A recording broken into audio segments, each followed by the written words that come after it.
Hello again, and welcome to another edition of Bleeding Cool's weekly book podcasted book club. My name is Joe Schmidt, and this is Sam Morse, my co-host of the Bleed. How you doing, How you Sam? guys doing? Oh, I'm doing well. How about yourself, Joe? Doing all right. We had a nice break last week, but we are back, and we are having Nathan Fairbairn on the show. Nathan is the colorist of recent releases such as Seconds from Brian Lee O'Malley and Multiversity with Grant Morrison and quite a few artists. He specifically did the Pax Americana issue with Frank Quitely that is released tomorrow. And he also is doing the Thunderworld issue with Cameron Stewart. How's it going, Nathan? It's going very well. Thank you. Thanks for having me. Yeah, of course. So you picked our book that we're reading this week. You picked the latest translation of Blacksad, Amarillo. But before we get into that, we want to talk to you a little bit about your craft and what you do in the industry, what books you've worked on, your working process. So why don't you start by telling us what you are working on right now? Right now, I'm multitasking. At this exact second, I am coloring a page of Wonder Woman: The Trial of Diana Prince, which is a Earth One graphic novel written by Grant Morrison and colored by me, drawn by Yannick Paquet, my French Canadian brother. Very nice. So you've worked with Yannick Paquet for a while now. When did you start working with him? That's actually kind of a sad story in that I started working with Yannick when his original colorist, Steph Peru, passed away. I don't know if you remember Stefan Peru. He was great, and he was a real up-and-comer, and he worked with Yannick on quite a few books, and I think they were even studio mates for a time. And he had a stroke at like the age of 27 and passed away. And so Yannick, needed another artist, and I gotta give props to Facebook on this one. I think posted some of my colors. I mean, I was working for Marvel at the time, but I'd probably only done 4 or 5 books, I think, for them, like titles, not issues, but 4 or 5 different series. And I'd posted, like an album of my colors on Facebook. And someone had like shared it or whatever, and he'd seen it, and he responded to it, and he said, will you color me? I was like, sure, great, wonderful. And so yeah, we just we met through Facebook. Amazingly, Facebook is actually good for something apparently, aside from wasting my time. And yeah, so I think our first thing we did together was like a we didn't do Young X-Men together. We did Wolverine, and then we did Weapon X together, and then we did like an issue of Uncanny X-Men together, and then an issue of Amazing Spider-Man together. And then his exclusive with Marvel ran out, and he jump shipped to DC in 2010. He was supposed to be starting work on this Wonder Woman book then, and obviously that didn't happen since I'm just working on it now. And so they got him to work with Grant instead of on Wonder Woman on Batman Incorporated. And actually, I think we did an issue of Return of Bruce Wayne before Batman Incorporated got started. And yeah, and that was kind of my introduction to working for DC as well, and kind of almost the end of my working for Marvel. I just kind of ended up being a DC guy, which is ironic since growing up I was the hugest Marvel zombie. Were you really? Like, oh yeah, like I maybe have 100 DC comics and literally have thousands of Marvel comics. And yeah. Oh no, go ahead, please. Well, I just find myself working on these characters at DC, and I have no clue who any of these people are. Like I actually I embarrassed myself once by asking an editor. I was doing like a Green Lantern cover or something, and I asked him, who's this weird-looking guy with the Vincent Price mustache that he's fighting? Yeah, Sinestro. Yeah, he's like, dude, you don't know who Sinestro is? And I'm like, dude, tell me what fucking Fired. Is. Like, no, I don't know who Sinestro is. Just what is he? What is he? Yellow? What is he? Is he pink? Yeah. He's both, actually. I know, yeah. So, But so what? so I learned to do a little Google image searching before revealing my ignorance to my editors because I got ribbed for it pretty bad. But it's funny because I'm now working on a couple pitches with Chris Burnham. We're pitching a couple series to DC that we're writing, and there's one character that we're working up a pitch for. I have no idea who he is. Like I barely even recognize the guy. Right? Couldn't pick him out of a lineup. And Burnham is like steeped in the lore. Like he could tell you every single thing that happened to this cat. In 30, 40 years ago. He's got all the books. And I think it works out well because, I don't really care about any of that stuff, but so when we write together, he kind of makes sure that we're doing fan service and continuity service, and I try to make sure that it's accessible and interesting to new readers who also, like me, don't know and don't necessarily care about that character. Mm-hmm. You mentioned you were a Marvel head growing up. What were some of your favorite comics from Marvel? Oh, I was a huge X-Men fan. I loved me some Chris Claremont. Mm-hmm. I think I have an unbroken run of over 200, probably closer to 300 issues of Uncanny X-Men. Wow. I loved that stuff, and then everything that spun out of that, whether it was New Mutants or X Factor, X Force, Yeah. Excalibur, just all of that stuff. Like basically from 1990 to 1995, I would say. No, 1990 to 1995. If Marvel made a comic, I probably owned it. Mm-hmm. Like I got a job specifically so that I could buy more comic books. That's awesome. Funny. Yeah, Yeah, they're not worth a penny. They're not worth a penny now because I didn't like. And I'm glad that I realized early on that I'm not a collector. I'm a reader. Right. So I beat the shit out of my comic books. Like my comics are messed up. I've got a spinner rack which is full of some really great comic books that would probably be worth a lot of money if they weren't in a spinner rack right now. People come over to my studio. They're like, "Oh, you got issue 1 is like bent in half," and I'm like, "Yeah, I read it." What you gonna do about it? Yeah. It's funny. I have a copy of X-Men #1 by Jim Lee and Chris Claremont, signed by Chris Claremont, that I got in a mall in Salt Lake City when I was like 7 years old. Uh-huh. And that thing is so water damaged. It was caught in a flood and then left in the garage during a storm and but I still have it. And now my older self has learned to bag and board those items that you think have a little bit more value, but I don't think I would ever leave that comic or ever try to get rid of it. And I'm actually kind of glad it's torn up. Right. That way when I read it, I don't feel bad when I accidentally tear it at the seams. Yeah, exactly. Like when I get a new comic, I intentionally break the spine, just so I'm not so precious about it, Yeah. Like I make these things, and I don't make them to be put in a bag, with a board and a Mylar sleeve. I make them to be read and reread. And loved and enjoyed, yeah. Yeah, exactly. Yeah. So, how'd you get into coloring? I mean, and how'd you meet your buddy Burnham? What's kind of the story behind your whole entrance into comics? In a nutshell, I've always wanted to write comic books. I did an English literature degree and creative writing in university, and I was an English teacher, and I wanted to get into comics because I didn't want to be an English teacher for the rest of my life. Mm-hmm. And so I sent off a bunch of pitches of my writings and got back some really nice rejection letters. I've got actually a Spider-Man, the official Marvel letterhead, which is like this John Romita drawing of Spider-Man swinging towards you. And it says basically piss off, stop sending us submissions. Not interested. Yeah, we're not going to read it. We don't read unsolicited material. And I figured I needed to get my foot in the door.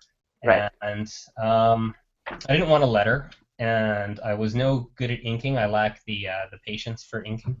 I was pretty good at drawing. I'd always drawn in university. I did like a cartoon in the university newspaper for 6 years when I was in university.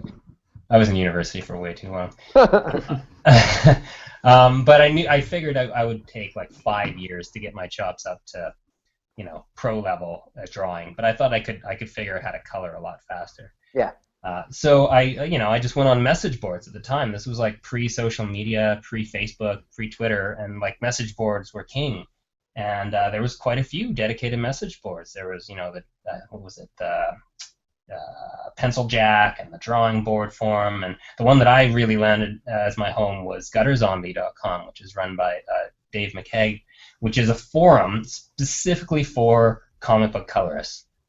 There's just a forum for everything, right? Yeah, And people who hung out on that forum included like 5 Eisner winners. Like the first thing I posted, I got responses and crits from Laura Martin.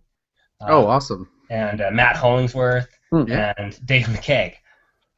3 of the best right there. Yeah, right. Like I think I said in another interview that it would be like if you were an acting student and you posted your demo reel, and the people who responded were Meryl Streep and Al Pacino and Dustin Hoffman. Nice. They're like, yeah, this is what you're doing wrong, this is what you're doing right, and they just tore me apart and told me how to build myself back up and get better at what I was doing.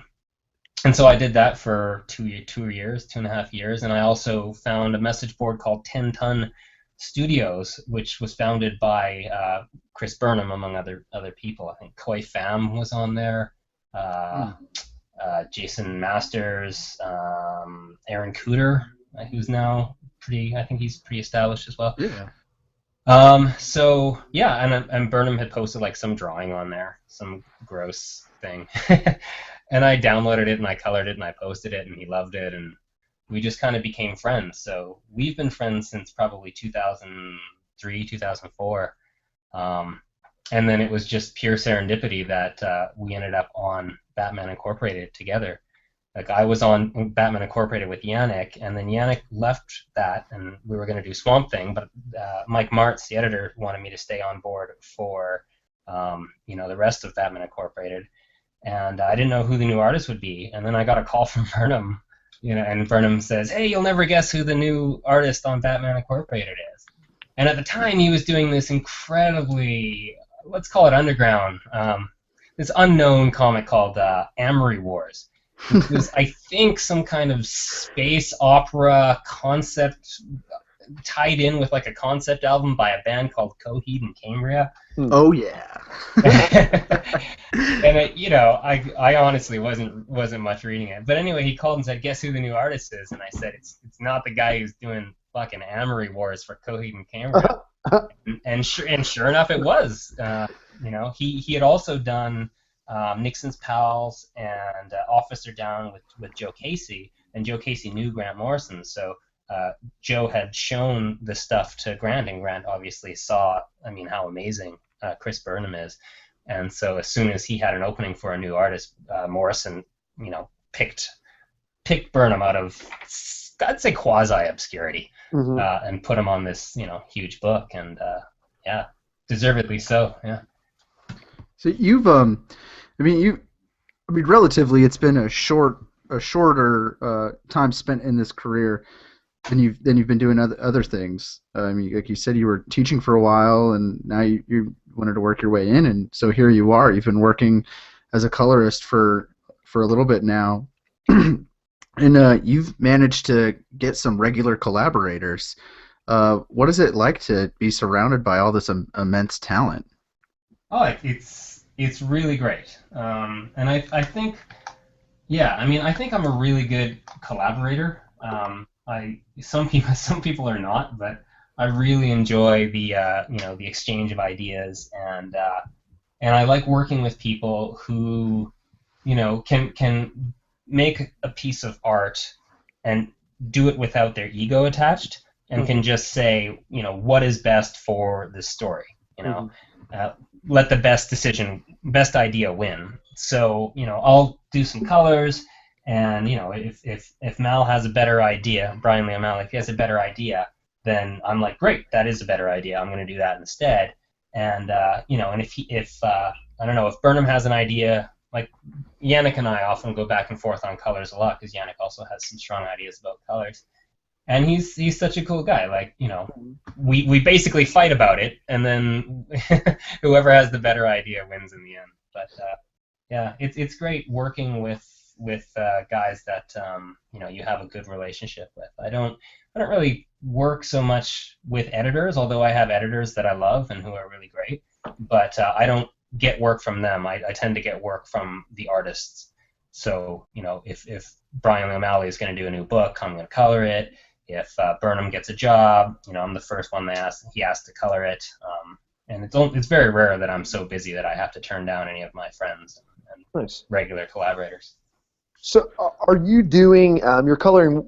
What are you doing by hand? Is it digital? Bit of both. What's your method? It's entirely digital. I do it all in Photoshop. Actually, that's kind of funny that you asked that. I just yesterday, because I think I was kind of bored. I was doing this this kind of pinup. There's the Multiversity guidebook coming out, which has illustrations, a pinup kind of thing for each of the worlds. Right. So there's like a big write-up on the world and the history of it, and then there's an illustration to go along with it of like the hero characters. And so I've done a bunch of them, and the one I did yesterday was the Gotham by Gaslight, like the steampunk universe. I don't know where in the multiverse it lies, but it's it's the steampunk world. Somewhere there.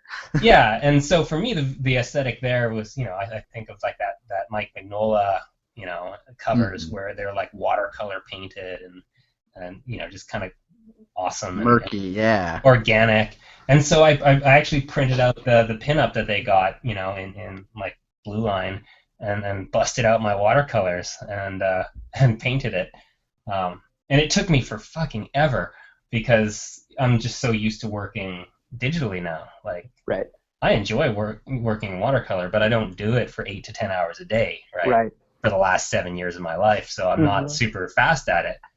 I can do the work and the color theory, but controlling the medium is a lot more difficult than obviously it is working digitally. So I think that was just to distract myself. And then I ended up pulling it into Photoshop and basically recoloring it because I fucked up so much with the watercolor. So for the most part, everyone who works in comics as a colorist works on Photoshop.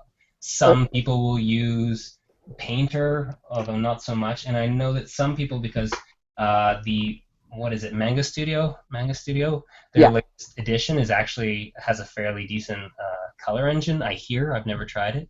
And I know that some people are starting to do some colors in Manga Studio as well. But there's very few people, except for maybe Juanjo Guarnido, who paint by hand. Nice segue, right? Yeah. That's the artist for our book today, Blacksad. Is it ever? Yeah. And yeah, it's a great book. But before we get into that, I wanted to ask you a couple of other things. So you mentioned that in one of our earlier conversations, that it's kind of a bitch to work on a monthly book, and you're very fortunate right now. I mean, you just did Seconds, was released earlier this year. Yep. You just finished up the last volume of the Scott Pilgrim recolorings. Yep.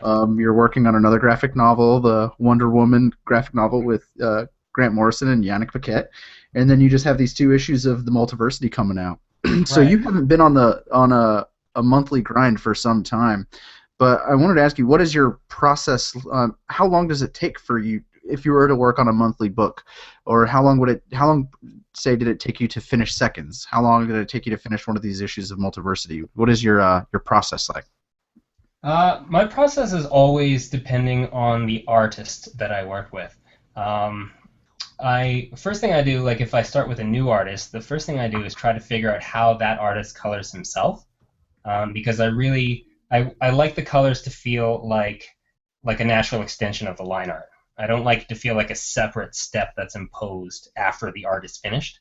I like it to all feel like from thumbnails to finished product, like it was all one step in the creation of the work of art. And so some art just looks better simpler, and some art looks better with more work and care put into it. And so for a book like Seconds, it didn't take a lot of time because it's this small kind of digest book with lots of little tiny drawings, and it's 325 pages, which is, as far as we know, the longest full-color graphic novel ever published. And so we wanted Original graphic novel. I'm sure there's been collections that run longer, like of serialized issues that are For collected. trades or something. Yeah, exactly. But I knew that it would be quite long, and I wanted it to read fast. I wanted people to be able to go through it quickly, And so, as a colorist, the more detail you put into it, and it's the same with all art, I suppose. You can slow down the narrative by adding detail, right? And you speed up the narrative by removing detail. And so I went with basically a flat approach to coloring. There's very little rendering. There's maybe like a drop shadow under a chin or something like that. Mm-hmm. A couple skies are painted in. Lighting is added a bit for drama. But for the most part, it's quite a simple approach. So I think I colored seconds. I spent a good long time developing the look I wanted and the palette that I wanted. I probably spent close to a month just figuring out what I wanted to do. And then I think I colored the whole book in around 2 months. So 3 months start to finish for seconds. But then, and then you get a book like Pax Americana, which is Frank Quitely, and he's been drawing this book for like 3 years now, Jeez. Not consistently, but on and off, right? But he's also not a fast artist necessarily. Like, I think he actually does draw as fast as anyone else, but he just puts so much time and thought into the layouts and the design of the pages. Like if he was just a thoughtless artist, I'm sure he could bang out a book every month, right? But that's not how it works. He's more interested in the potential of the medium, and so he put a ton of work into this book. And so did Grant. Like, I've been reading Grant's scripts for about 4 years now, and this is the best script he's ever written. Like, a lot of his scripts are very much, it's all in his head, but it's not necessarily on the page. Right. It's kind of scattered, and a lot of ellipses going on and sentence fragments. But this script for Pax Americana was absolutely dynamite, and you could tell that he put the work in, and it's all there. Like, Burnham and I often joke that people who read Grant Morrison, big fans of Grant Morrison's, kind of suffer from a bit of apophenia, which is seeing patterns where there are no patterns. Like the Beautiful Mind guy who'd read the newspaper and think there was a letter to him in right. Second, paragraph, first letter, right? There's deeper meaning. Yeah, exactly. And I don't think that's true for all of his work, but my God, is it ever true for Pax Americana? You could spend a month reading this book, I think, and still find things that you didn't find, the first 57 readings. And so I wanted people to spend time. It was like the opposite of what I wanted with Seconds. I didn't want it to be a nice read, a quick read. I wanted it to be a book that you would crawl through, that you would spend time in every panel and you'd go backwards. So I spent 2 solid months on a 40-page comic book. That's how long I spent on Pax Americana. I spent 8 hours a page. On 2 months, you said? 2 months. Yeah, 8 hours a page, 40 pages. So, basically 1 page a day, 5 days a week for 8 weeks to get this thing done. That's amazing. So it's almost a month shorter, but did you do the same thing like you did on Seconds, in that you spent kind of a month thinking about what you want, how you wanted to approach it, then the actual coloring was another month, or same approach to Pax Americana? Yeah, there wasn't a lot of thought that went into the color design once I talked with Frank. Frank Quitely's real name is Vincent Dahan.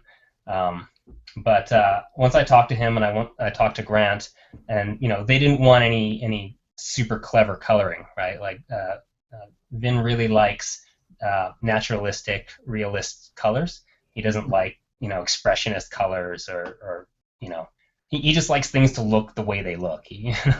Right.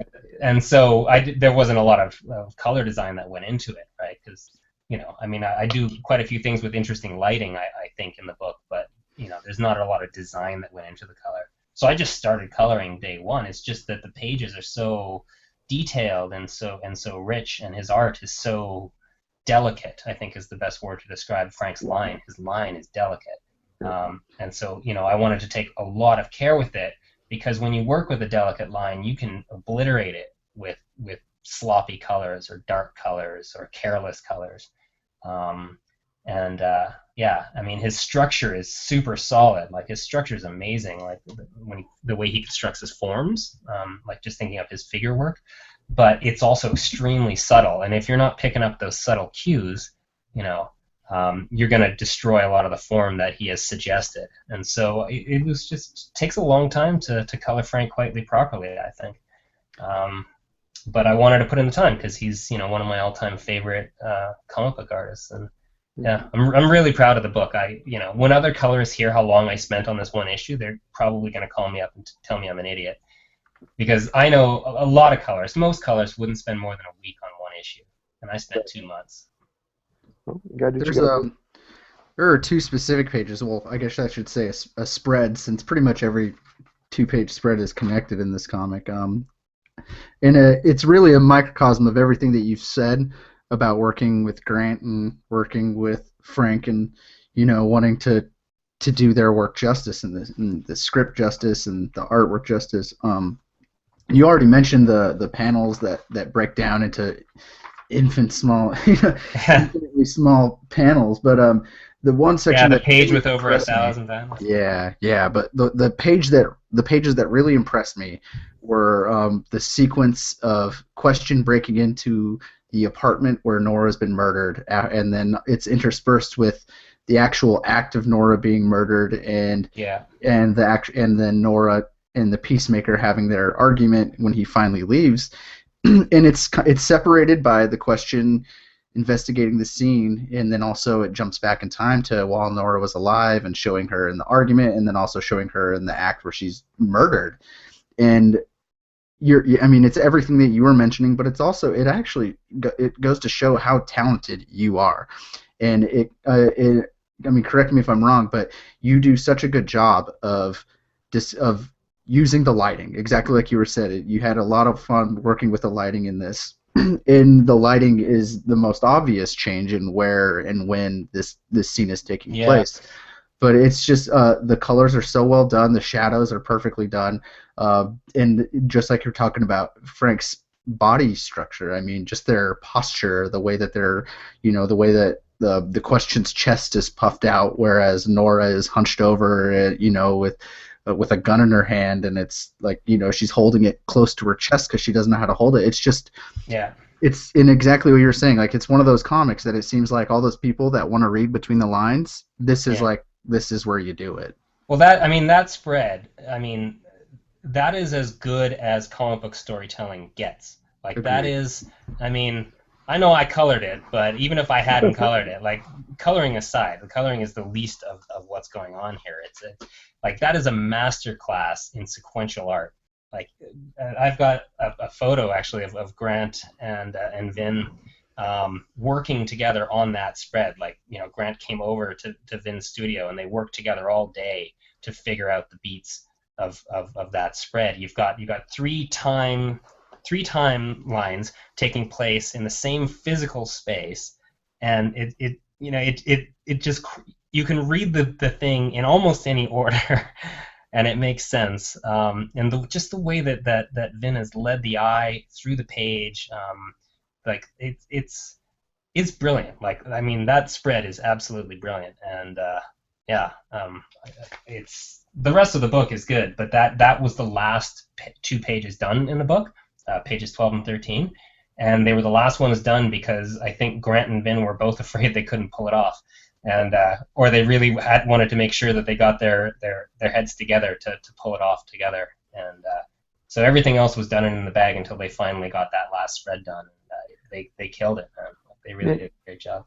I'm jealous. So you guys have both read it, and I'm still waiting eagerly. This is torturous. Yeah, tomorrow. It hits tomorrow. I can't. In stores November 19th. I have a really kind of random question. It just was on my mind for you, Nathan. When you're like, I know you mentioned it's really collaborative with other artists. You kind of chat, or writers, the inkers, etc. What colors look good? Are there any color palettes that you like naturally gravitate towards that you think are very effective when you're doing coloring for a comic book? Yeah, that's interesting that you asked that. Like, because I mean, everyone does ask that, and I mean, it's interesting to me in that I've only just figured out the answer. Oh, nice. I've been asked that question for years. I swear this wasn't set up. Yeah, everyone always asks me that question, and I have had a hard time articulating it. What's your favorite color? You know, what colors work? Um, and ultimately, I think what it comes down to is that I really like contrast in a page. And there's different kinds of contrast. There's color contrast, which is the contrast you get between complementary colors. Mhm. There's value contrast, which is light areas versus dark areas, and then there's saturation contrast, which is very bright, vivid colors compared to very desaturated kind of gray tones, and those get combined in all kinds of ways. And so pages that I do that I really love and that I'm really happy with, I've been able to realize are the pages that have the most amount of contrast. I like I don't just like nice, warm, orangey, summertime colors. I like it when those colors are juxtaposed with some cool grays, like when you Mhm. have a range and it, gives the eye places to rest, and it also gives, the juxtaposition of those two things, putting them beside each other, amplifies both of them. And yeah, and I think that's basically, the part of coloring that a lot of people don't get is how your job is to use contrast to lead the eye to where you want it to go, and to provide focus to the page. I mean, there's three things that a colorist does. You provide focus, you provide depth on the page, and you also provide mood. And I think a lot of colorists just kind of stop at one or two or the others, and I'm certainly not perfect. I try to check off all three boxes, but you know, if you just focus on mood, then all you're worrying about is your palette. So if it's a sad scene, then I'm doing blues and grays to make it sad, and if it's an angry scene, then it's reds and kind of oranges to amplify that emotion. But if you're just doing that, then you might not be paying enough attention to focusing the eye on where you want it to go if you're so worried about creating a mood, right? And you also might say, oh, it doesn't matter about creating depth in the page so that all the different elements are on their separate planes. So you really need to be aware of all three of those things when you're working on a panel, and then when you're working on a page, you have to think of the whole page and how you're leading the eye through the page from one panel to the next as well. Right. Right. Yeah. Awesome. Well, I think now would be a good time to talk about your pick, Nathan. Sure. So you chose the latest volume of Blacksad, the latest translation, I should say, Mm. Amarillo.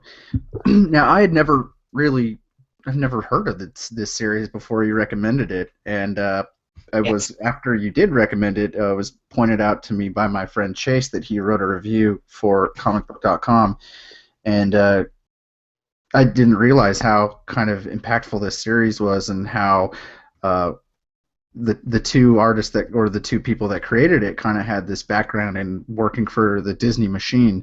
But man, now that I know it just makes perfect sense considering what this comic is. Do you mind telling us a little bit of giving us a little bit of background in the series and why you chose it?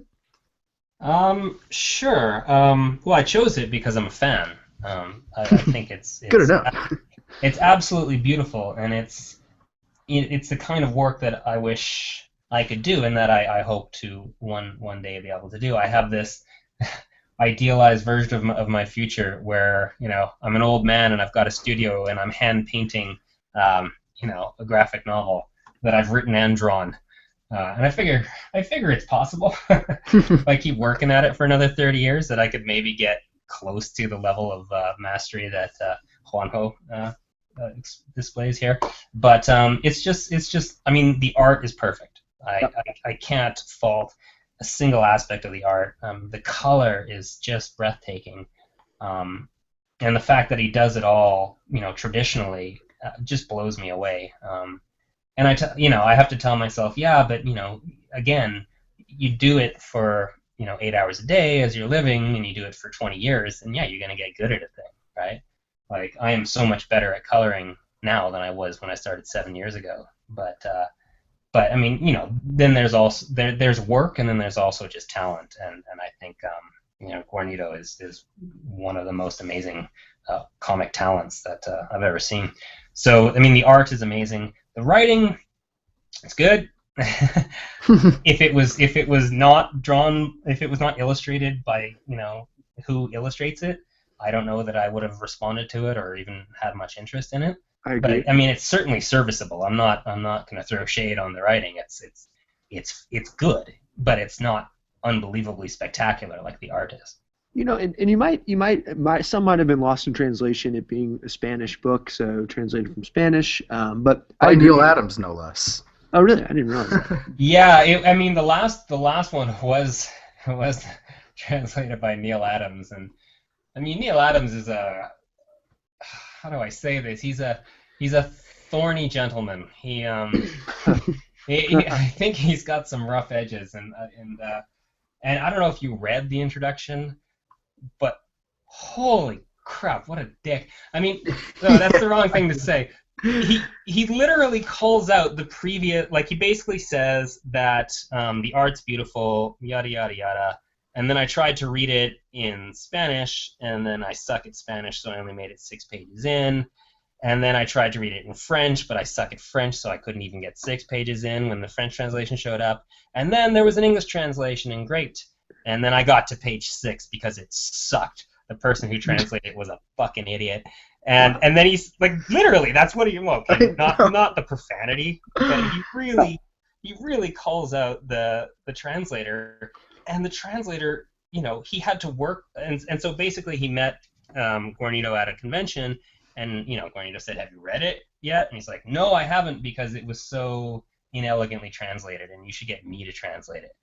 And so they got Neil Adams to translate it, but of course he doesn't speak Spanish, so they got the person who translated it before the first 3 volumes to translate it, and then Neil Adams came along and I guess fixed the dialogue so it wasn't. Gave it his flair. Yeah, gave it his flair, I guess.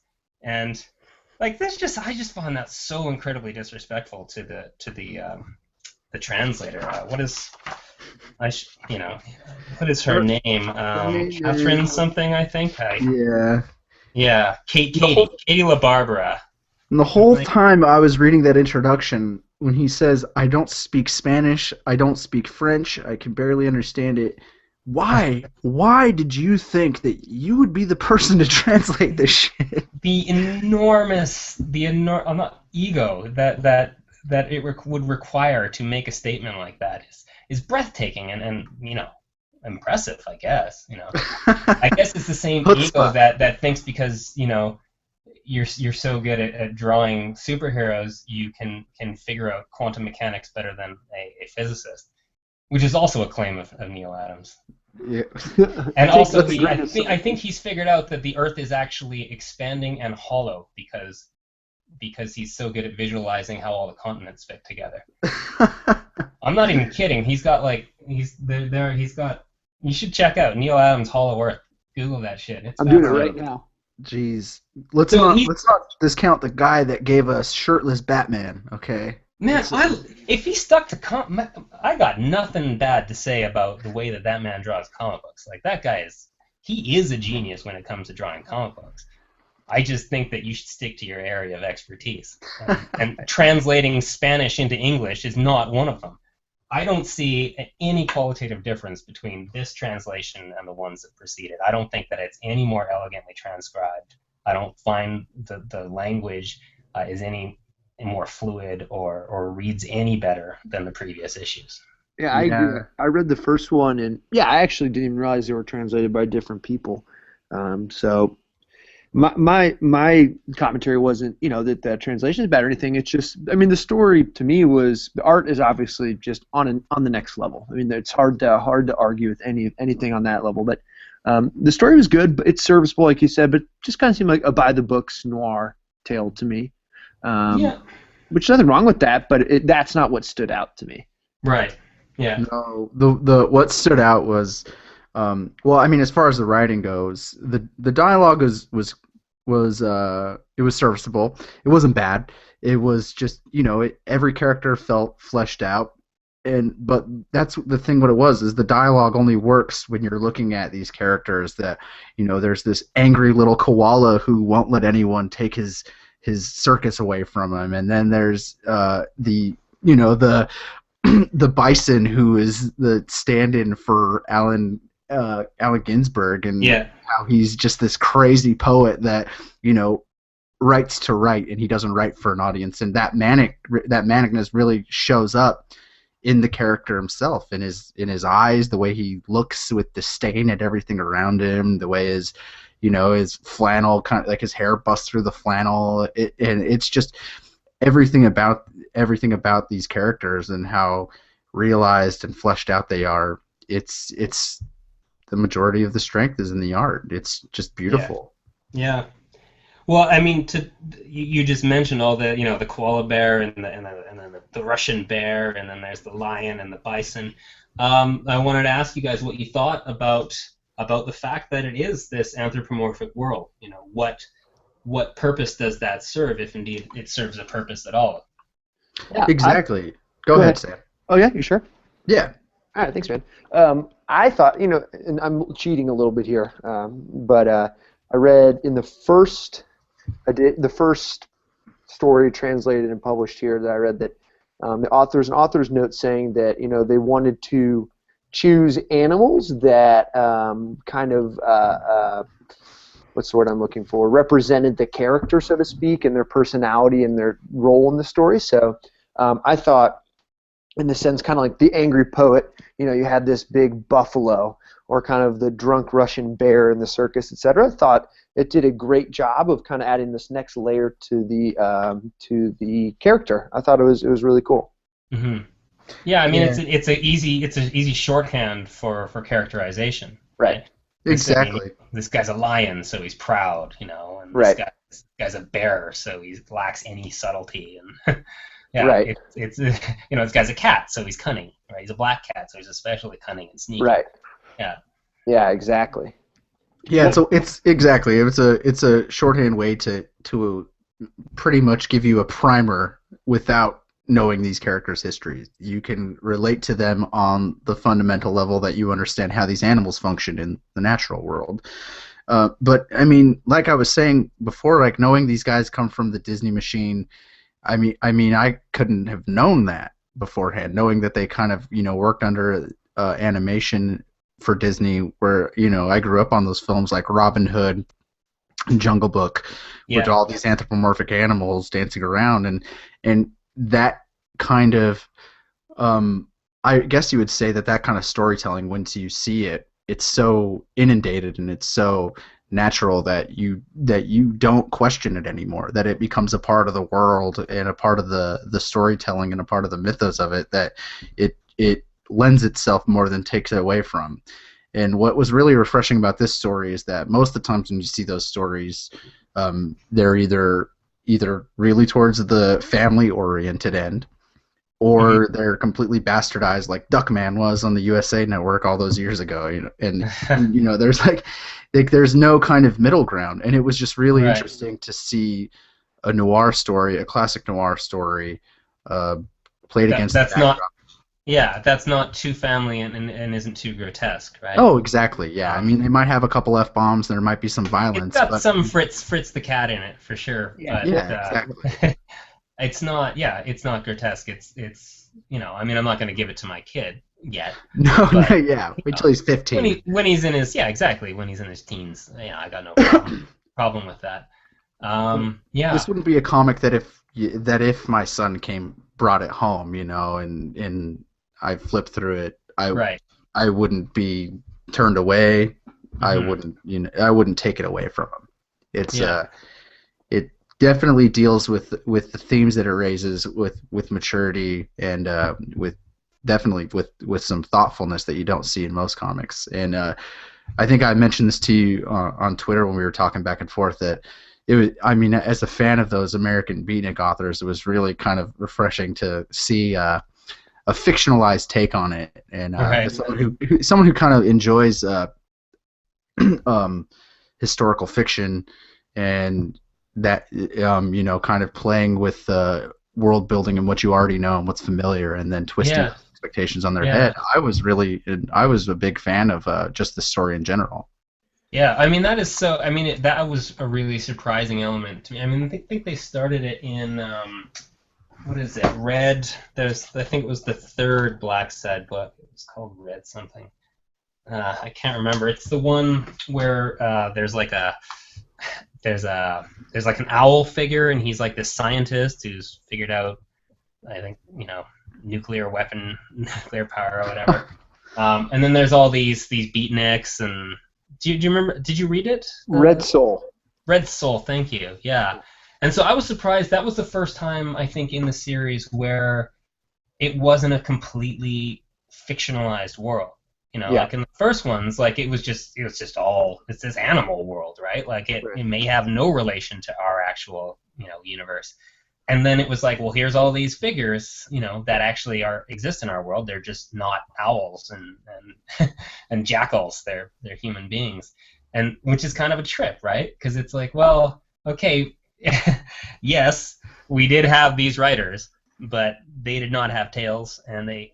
It's just a weird conceit or weird idea to try to marry together actual historical figures and events with an obviously, crazily false world, populated by anthropomorphic animals. But it works. Because in the end, I mean, any historical fiction, it's the same thing, right? It's you're marrying together things that actually happen with total bullshit you're making up. And it's just more clear what they're making up, right, in Blacksad, right? Which is basically everything except for some basic touchstones, of figures and events at the time. It must have been so fun for them to, once they kind of had the characters sketched out, to sit down and plot what animal was going to be which character. It must have been a ton of fun. You kind of like typecasting in a way, but it must have been a great time. Would you have gone with a bison for Gainsbourg? You know what?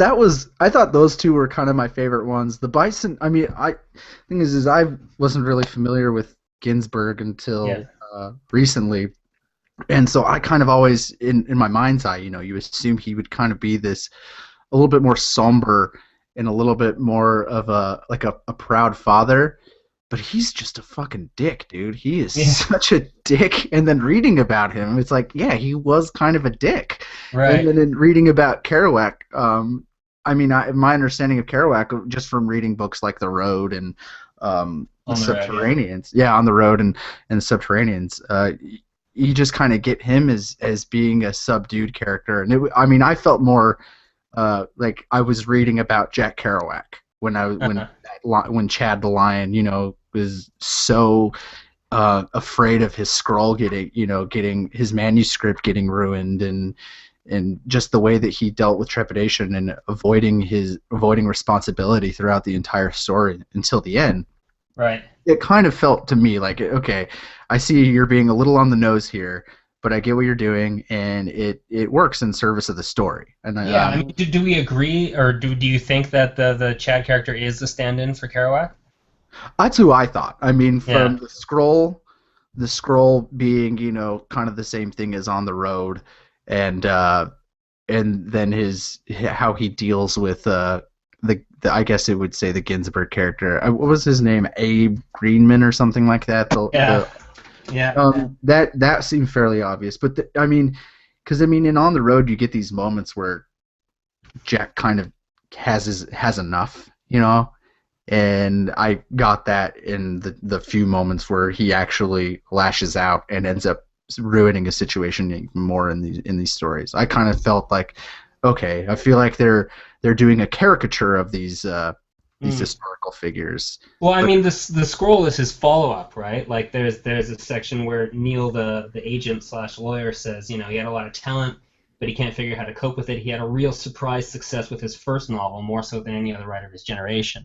And, I mean, I guess his first novel the analog would be On the Road, right? Mm-hmm. Then what was Kerouac's? I can't even remember what Kerouac's follow-up to On the Road was. I have no idea. But that was the thing. I mean, which is embarrassing. Like I said, it kind of played with writing. You were an English teacher. English teacher. I read there was a book called Off the Road by Kerouac's wife, which really shows you what a piece of what an irresponsible man Jack Kerouac was. It's great. It shows the effect of this kind of lifestyle that it has on the people around you and the people who depend on you and the people who love you. and it's not a good effect, right?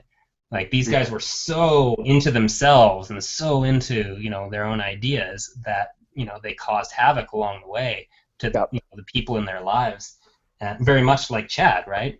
Yes. You know, they just don't think things through, and then they run away from consequence, and they think they're these great thinkers, but you know, they're kind of idiots, right? Yeah, And that was my take on the beat movement. I thought they were all up their own asses a bit too much, but yeah, exactly, and especially in like the context of history and everything that came after, because I mean the beatnik movement led way to the, you know, the expand your mind movement and let's take acid and listen to Grateful Dead all the time, and that was good. I like that stuff.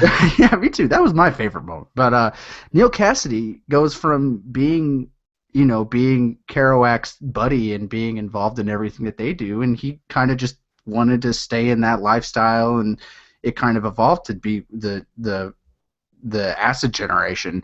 And just seeing Kerouac's disdain for kind of the people that he paved the road for, it kind of made me I mean, as a fan of literature and of what came afterwards, it kind of made me like, man, that guy's a dick.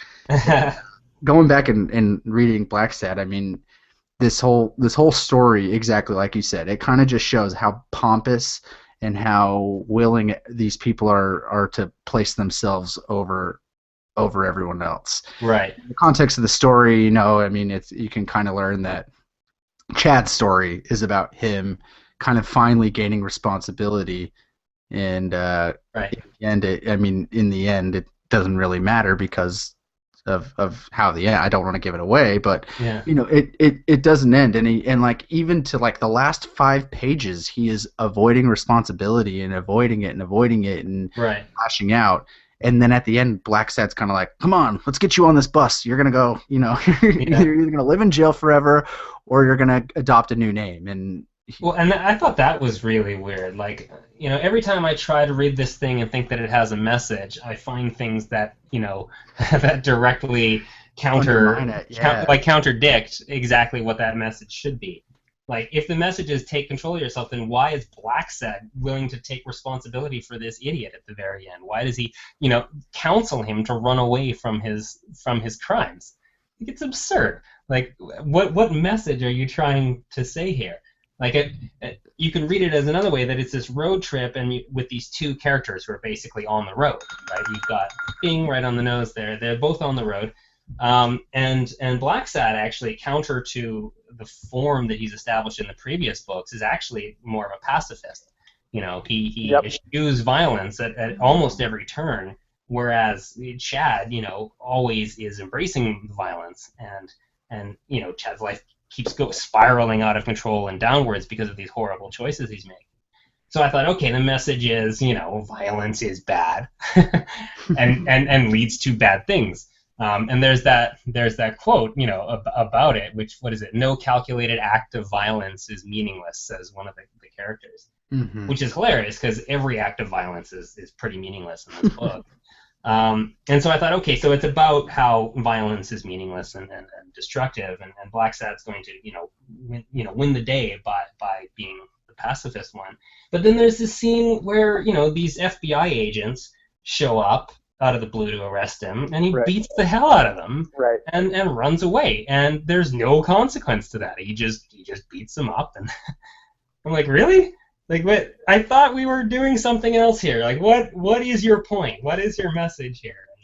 I don't know. Maybe I like things a little more on the nose than they need to be. But I found that every time I tried to read a bigger message into the book, that I found things in the book to contradict that. I think you're right, and I think that's why I enjoyed this story the first time I read it, kind of just not knowing what to expect and expecting some sort of crime story. And from doing the research beforehand, I noticed that, it was more these Blacksad stories were a little bit more tilted towards noir. And this one, you know, it had a little bit of the trappings, but it was not a noir story at all. Yeah, and it's a departure, right? Like, look at the cover. It's this beautiful golden sunny cover. It's a road trip story, you know? Yeah, exactly. I mean, exactly. Yellow, sunshine, happiness, warmth, kind of things that come to mind when I see the color yellow. And obviously this yellow is Amarillo in Spanish. So it's pretty Oh, interesting. I did not Thank know you. that. Thank you, Sam. Oh, did I just blow your guys' minds? Yeah, no, but I mean that's amazing yeah, okay, that makes sense. Yeah. But yeah, and I think that title, I was being facetious. Living in Arizona, and you kind of have to know what that means. But Right. Yeah. If no, it had but been in French, I would have gotten it. I'm from Canada, but Canadians, yeah. but the title of the book, I mean, I think that kind of lends to it. Judging by what these stories were before, and then reading the first one and how it is a typical, straightforward. I wouldn't say typical, but a kind of a more straight-laced noir story. It seems like this one itself is a departure. This volume was meant to be a departure from kind of what the flavor that they normally give you, in more ways than one. And yeah. maybe instead of incorporating some more familiar aspects of the day and the time, where these noir stories were very popular, they bring up some of the quirky things like the beatnik generation and circuses, traveling circuses, and the freak shows that go along with that. And it was an interesting read. And it definitely, I mean, like we were talking about the writing, and the writing is not the best thing in the world. Yeah. The story's serviceable. The story is interesting. It's not bad. The dialogue is actually pretty good as far as, being a straight translation. Yeah, as far as we can tell. As far as maybe the dialogue is clunky and awkward in Spanish, Yeah. I don't know. Maybe Neil Adams just made, spun straw into gold, and he's given us this amazing. No, I think the dialogue is clunky and awkward in English as well. I'm saying that, like, maybe he was saying that it doesn't read very well. It doesn't read naturalistically. And I do agree with him to a certain extent, but I've read a lot of comics written by English writers that don't read naturalistically. I think the argument can be made that Grant Morrison doesn't write naturalistically. Everything he writes, especially like in Pax, like you don't really imagine people saying these things to each other. But it's about more than that. There's much deeper layers involved in it. But yeah, so I mean, I kind of just gotta have faith that Katie LaBarbera, who did the translation, knows Spanish well enough, knows English well enough that that's just how it sounds in Spanish, right? We did lose some in translation. Yeah. Maybe it does. I mean, But you guys don't speak Spanish well enough to confirm one way or the other? I haven't read it in Spanish. I could pick it up and read it in Spanish probably, yeah, but I have not had a chance to. So. Okay. Let me bust out my old online class notes 7 years ago. Otherwise known as Google Translate, right? Exactly. Oh, flawless. My app. Yes. I have this app on my phone. No, I'm kidding. Why is this book called Armadillo anyway? There's no armadillos in this. There's koala bears. Missed opportunity, if you ask me. Jack Kerouac. Think of the subtext if he were, instead of being the lion, if he were an armadillo. Now we're talking. I think speaking of missed opportunities, and as we're kind of reaching an end here, I think it would be a missed opportunity to not have you, Nathan, just kind of give, as a colorist, to give your, what do you think? Like, how do you see it as a colorist? Obviously, it's great, but would love to kind of hear your overall viewpoint on the coloring in this work. Sure. I mean, it's very good. It's amazing, and I the way he does different kinds of lighting, the way he handles, sunset or dusk or, just low light city streets, just interior lighting, exterior lighting, everything kind of glows in this book. And I do think that is kind of a response to the darkness of the earlier stuff, the noir aspects of it. And I think it was very, the cover tells you everything you need to know about how they're making a departure from what came before, which is this darkness.